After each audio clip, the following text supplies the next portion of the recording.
intéressante, c'est celle qui est faite par on la voit tous les ans, c'est est-ce que les Français sont heureux ou pas. Tous les ans on a, ah oui on est plus heureux que les Portugais, mais tiens c'est toujours les Danois qui se disent les plus heureux, et bizarrement on est plus heureux que les Afghans sont plus heureux que nous, alors que bizarrement, etc.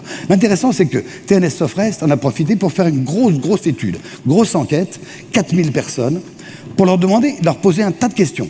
Une flopée de questions. Est-ce que vous êtes marié? Est-ce que vous avez des enfants? Est-ce que vous êtes en bonne santé? Est-ce que vous avez vécu un épisode malheureux il y a peu de temps? Est-ce que vous croyez en Dieu? Est-ce que vous jouez au tarot? Est-ce que vous allez en match de foot? Est-ce que vous aimez streaming? Qu'est-ce qui le plus marqueur de fabrication du bonheur? C'est 19%.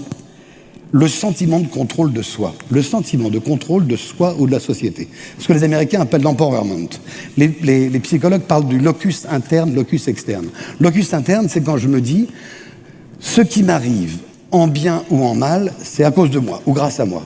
Locus externe, c'est de toute façon, j'y peux rien, c'est pas de ma faute, ça me dépasse, je peux rien y changer, puis de toute façon, voilà.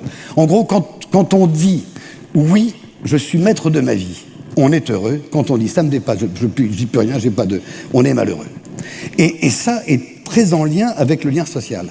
Quand on fait partie d'une assoce, quand on est avec des copains, quand on joue au tarot, au football ou qu'on mange des galettes saucisses ensemble, eh ben, on est plus heureux.